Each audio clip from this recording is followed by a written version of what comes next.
دیکھو سلیمان علیہ الصلوۃ والسلام کی اللہ نے بہت تعریف کی ہے کہ دنیا بھی دی ہم نے ان کو, دین بھی دیا. دین تو سارے پیغمبروں کو ملا, مگر سلیمان علیہ السلام کو جیسی دنیا ملی ایسی نہ ان سے پہلے کسی کو ملی نہ ان کے بعد کسی کو ملے گی. اتنی دنیا اللہ نے سلیمان علیہ السلام کو دی کہ سلیمان علیہ السلام نے اللہ سے دعا مانگی تھی, اللہ مجھے ایسی بادشاہت دے کہ میرے بعد کسی کو نہ ملے. تو بس یہ تو انتہا ہو گئی نا بھائی, قیامت تک کسی کو نہ ملے, ایسے پاکستان کے کسی صدر کو بھی نہ ملے, ایسی حکومت چاہیے. حکومت مراد یعنی اتنے وسائل چاہیے. تو اللہ نے سلیمان علیہ السلام کے ماتحت ہواؤں کو کر دیا, اور سمندر کے ہیرے جواہرات جو بھی قیمتی پتھر تھے وہ جنات نکال کے لاتے تھے, جنات کو تابع بنا دیا. اتنی زبردست حکومت. لیکن موت کا منظر بڑا عجیب. میں پہلے سوچتا تھا یا اللہ تو نے سلیمان علیہ السلام کو اس طرح سے کیوں موت دی ہے؟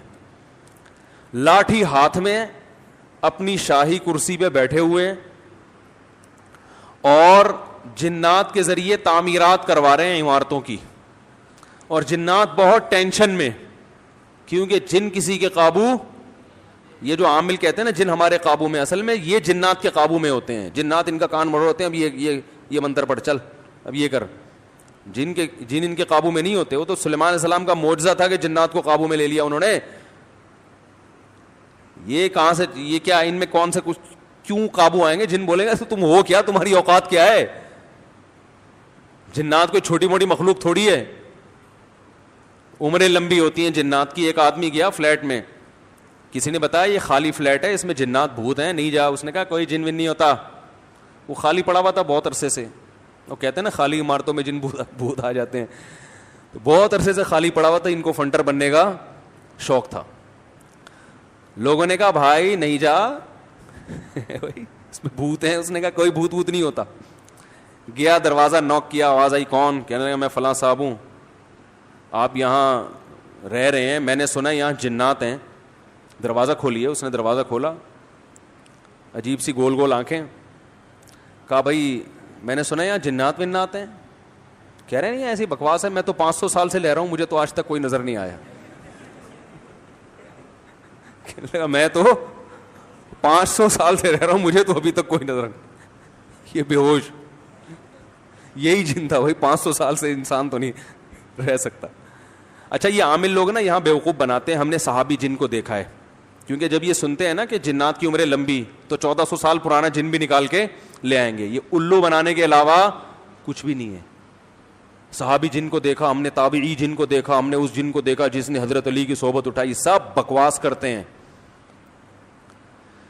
اور بعض ہمارے نیک لوگ بھی ان سے متاثر ہو جاتے ہیں, بڑے علماء بھی بعض ان سے متاثر ہو جاتے ہیں. ہمارے ہاں کسی چیز سے متاثر ہونے کے لیے بس اتنا کافی ہے کہ امکان کے درجے میں صحیح ہو. جیسے آپ کسی کو یہ بتا دیں نا کہ یہ کھانے سے یہ ہوتا ہے, تو امکان تو ہے نا کہ ہو سکتا ہے ہوتا ہو. ریسرچ ہے؟ ریسرچ نہیں ہے بھائی, امکان کافی ہوتا ہے ہمارے ہر چیز. حالانکہ کسی بھی دعوے کے لیے امکان, بھائی میں دعویٰ کروں اس نے ملے 1 لاکھ روپے لیے, اگلا کہہ رہا ہے کیا دلیل ہے, میں کہتا ہوں ممکن تو ہے نا کہ تم نے لیے ہوں, تو اس سے دلیل, اتنی دلیل کافی ہوگی؟ او بھائی یہ امکان کافی نہیں ہے, گواہوں سے ثابت کرو کہ لیے, یا تو یہ اقرار کرے یا گواہوں سے ثابت کرو. ہمارے یہاں دیکھا جاتا ہے جادو نبی پہ جب ہو سکتا ہے تو ہو سکتا ہے اس پہ بھی ہوا ہو. وہ ہو سکتا تھوڑی دلیل ہوتی ہے. سمجھ میں نہیں آ رہی بات. امکان تھوڑی ہوتا ہے. ابو بکر پہ کیوں نہیں ہو گیا جادو, حضرت عمر پہ کیوں نہیں ہو گیا, اس کا مطلب آسان کام نہیں ہے. نبی پہ کیوں ہو گیا تھا, اس کی ایک وجہ تھی کہ وہ کہتے تھے نبی صلی اللہ علیہ وسلم جادوگر ہیں, تو اللہ نے آپ سے اس طعنے کو دور کرنے کے لیے ہونے دے دیا تھا, تاکہ لوگوں کو یقین ہو جائے کہ یہ جادوگر نہیں ہے, کیونکہ جادوگر پہ جادو نہیں ہوتا. اس میں حکمت نہیں, ورنہ یہ آسان کام نہیں ہے بیٹھے ہوئے کچھ بھی ساس کو بہو سے لڑا دیا. اپنی حرکتیں ٹھیک نہیں ہوتی, اور وہ جب پھڈے ہوتے ہیں تو بجائے اپنی حرکتیں ٹھیک کرو کہ یار کس میں فالٹ ہے اس کو صحیح کرو, فوراً کس پہ ڈال دیتے ہیں, ایک نئی جنگ چھیڑ دیتے ہیں. نند نے لڑوایا ہمیں, یہ نند نے ہمارے گھر میاں بیوی میں کیا کروایا, پھڈا. خود اپنی حرکتیں ٹھیک نہیں ہے, ڈال کس پہ رہے ہیں, کوئی جٹھانی پہ ڈال دے گا, کوئی نند پہ ڈال. ایک نیا جنگ, اب نند سے پہلے 2 آپس میں لڑ رہے تھے, اب تیسری جنگ بھی شروع کہ اس نے کیا ہے. تو سلیمان علیہ الصلوۃ والسلام بیٹھے ہیں, اللہ نے دیکھو اتنی طاقت اور قوت دی کہ جنات کو آپ کے تابع بنا دیا. قرآن کہہ رہا ہے جنات سخت ٹینشن میں محنت مزدوری کا کام کر رہے ہیں اور عمارتیں بنا رہے ہیں. یہ جو احرام مصر ہے عین ممکن ہے حضرت سلیمان علیہ السلام کی تعمیرات ہوں. اتنی ٹینشن میں جنات, اور ادھر سلیمان علیہ السلام ایسے عصا ہاتھ میں لے کے بیٹھے ہوئے ہیں. اور قرآن کہتا ہے فلما قضینا علیہ الموت, ہم نے موت کا فیصلہ کر دیا. کیسے عجیب انداز ہے. ارے بھائی یہ تو بادشاہ پہلے بیمار ہوتے, اپنا جانشین کسی کو بنا کے جاتے, اور ان کی تو صحت بھی ایسی کہ صحیح بخاری میں 100 بیویاں ہیں. بھائی کمزور آدمی تو تصور سے ہی کیا ہو جائے گا, ڈپریشن میں چلا جائے گا. کیا خیال, تو کیا خاندانی صحت ہوگی. پیغمبروں کو تو اللہ نے ویسے ہی بہت قوت دی ہوتی ہے, قابل رش صحت ہوتی ہے پیغمبروں کی. جنگ میں کمانڈر رہے ہیں, لڑائیاں لڑی ہیں جنگوں میں, اتنی زبردست صحت. اور بھائی آپ کی موت سے پہلے تو اللہ آپ کو بیمار کرتا, پھر علاج ہوتا, پھر طویل عرصہ, پھر بھائی نہیں بس اللہ نے موت دینی تھی تو دے دی, ایسے ہوتا نا. نا نا نا نا. اور پھر اتنی جائیدادیں, اتنا سب کچھ, تو پہلے اس کا سارا کیا کر لیتے, بانٹ بوٹ لیتے, جانشین بنا لیتے, میرے بعد یہ میرا خلیفہ ہے, یہ فلانا ہے, ڈمکانا ہے. ہو سکتا ہے سب کو یقیناً کیا ہوگا پہلے سے آپ نے, لیکن ہمارے ہاں یہ سارے کام کیے جاتے ہیں جب موت کے آثار ظاہر ہونا شروع ہو جائیں. ادھر قرآن کہہ رہا ہے فلما قضینا علیہ الموت, ہم نے سلیمان کو موت دینے کا ارادہ کیا. اور کس وقت, جب وہ بیٹھے ہوئے تعمیراتی کام کروا رہے ہیں جنات کے ذریعے اور انسانوں کے ذریعے. اور اللہ فرماتے ایسے فرشتہ آیا, روح نکال کے چلا گیا. انبیاء کا جسم موت کے بعد بھی خراب نہیں ہوتا. مرزا غلام احمد قادیانی کی قبر کھول کے دیکھو, اگر ایک ہڈی بھی بچی ہوئی ہے نا, ایک ہڈی بھی اس کمبخت کی باقی ہے, تو جو سزا دینا چاہو آپ دے سکتے ہو. سمجھ رہے ہو, نبی کی کا جسم کبھی بھی خراب نہیں ہوتا. قادیانی ہو سکو اس کی ایک دفعہ قبر کھول کے دنیا کو دکھا دو بس تم.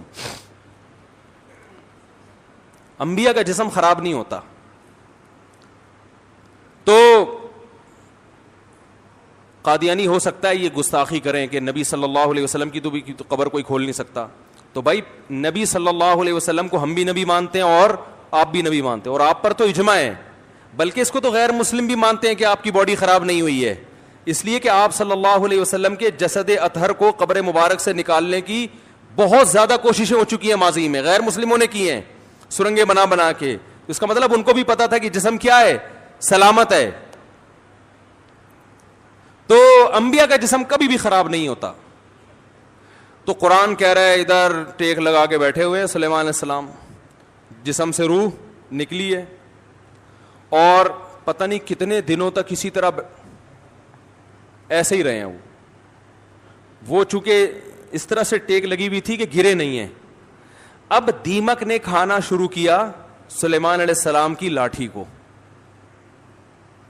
ما دلہم علی موتہ الا دابۃ الارض تأکل من سأتہا. اللہ فرماتے ہیں زمین پر رینگنے والے کیڑے نے جب لاٹھی کو کھانا شروع کیا ہے, تو کتنے دن لگتے ہیں کیڑے کو لاٹھی کو کھانے میں. تو جب لاٹھی کو اتنا کھا لیا کہ بیلنس آؤٹ ہو گیا, تو سلیمان علیہ الصلوۃ والسلام زمین پر گر پڑے. پھر جنات کو پتا چلا کہ بھائی ان کا تو بہت دن پہلے انتقال ہو چکا ہے.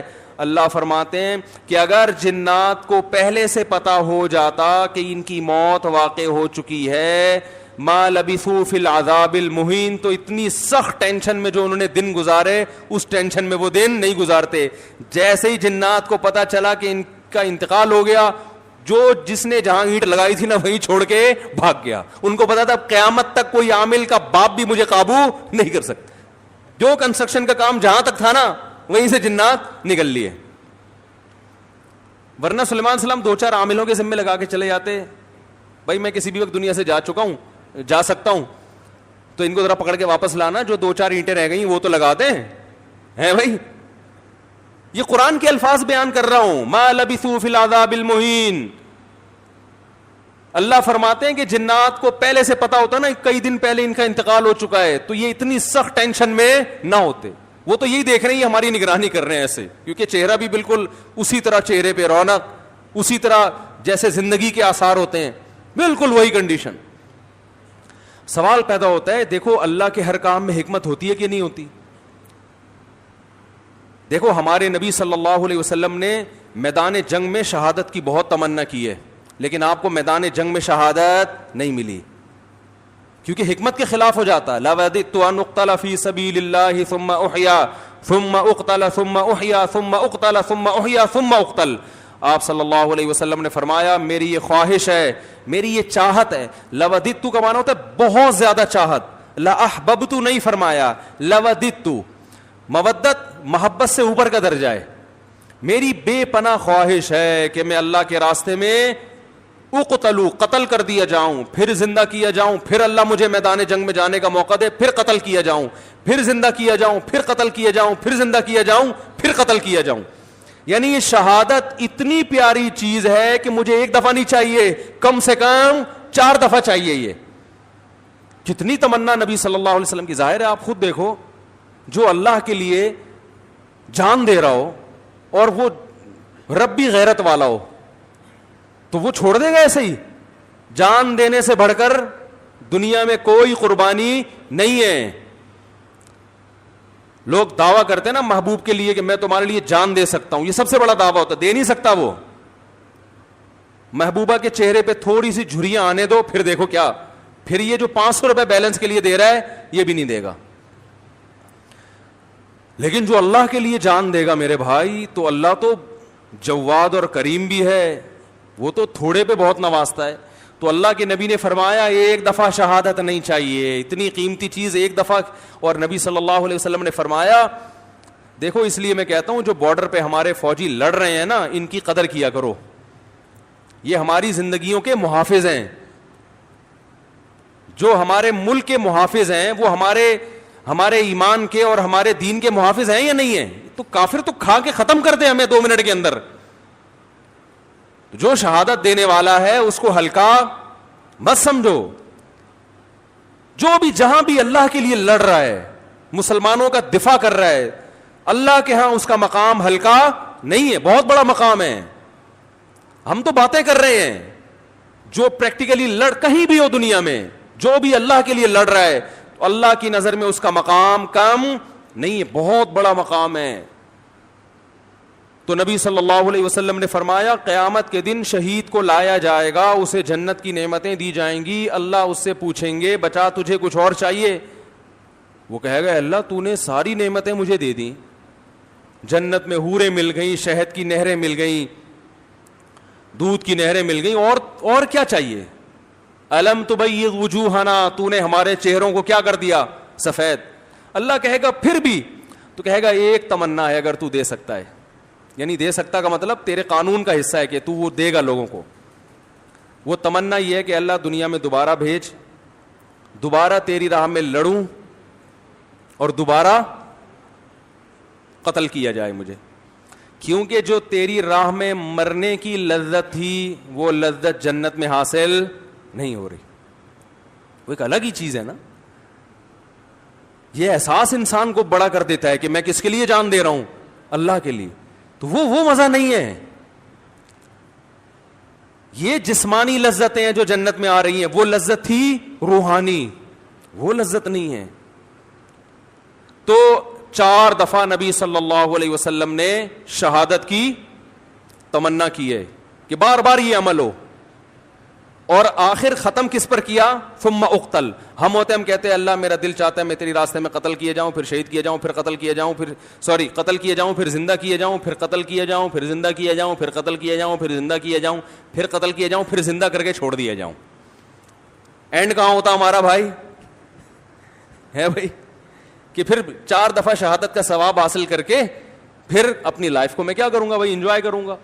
نا نا نا نا. نبی نے ختم کہاں کیا؟ بولو بھائی, قتل پہ. اینڈ کیا ہونا چاہیے؟ تیری راہ میں قتل. تیری راہ میں قتل, انجام یہاں ہونا چاہیے. اس کے باوجود آپ صلی اللہ علیہ وسلم کو میدان جنگ میں شہادت نہیں ملی. آپ کی موت شہادت سے ہی ہوئی ہے, اس لیے کہ وہ یہودی نے زہر پلایا تھا تو اس کے آثار تھے کہ آخر وقت میں آپ پر بخار آیا. لیکن جو میدان جنگ کی شہادت ہوتی ہے نا, جس کی نبی تمنا کر رہے ہیں, وہ والی شہادت نہیں ملی.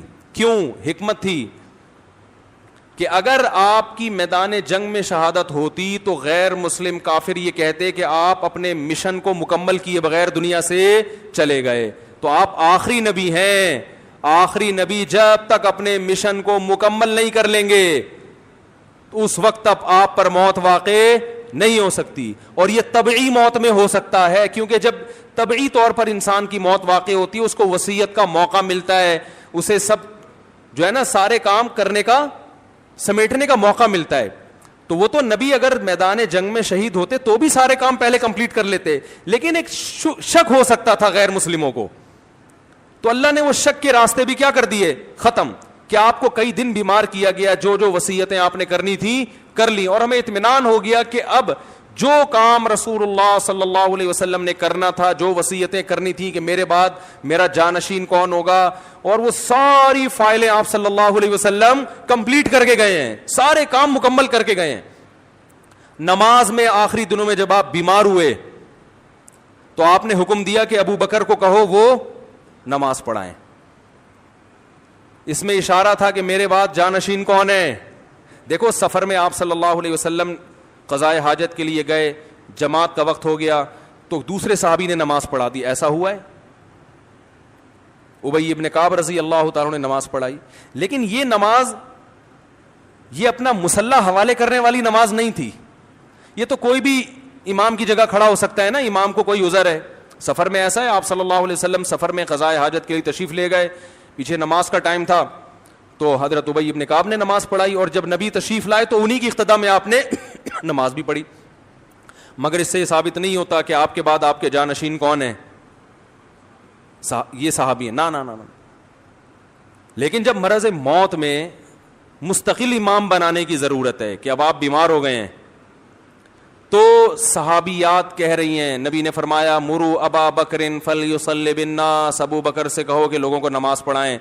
صحابیات نے کہا, امی عائشہ نے کہا یا رسول اللہ میرے والد ابو بکر کمزور دل کے نرم دل کے ہیں, وہ آپ کے مصلی پہ آپ کو غیر موجود دیکھ کر برداشت نہیں, عمر سے کہہ دیں وہ پڑھا دیں, وہ کیا ہے مضبوط, وہ پڑھا دیں گے.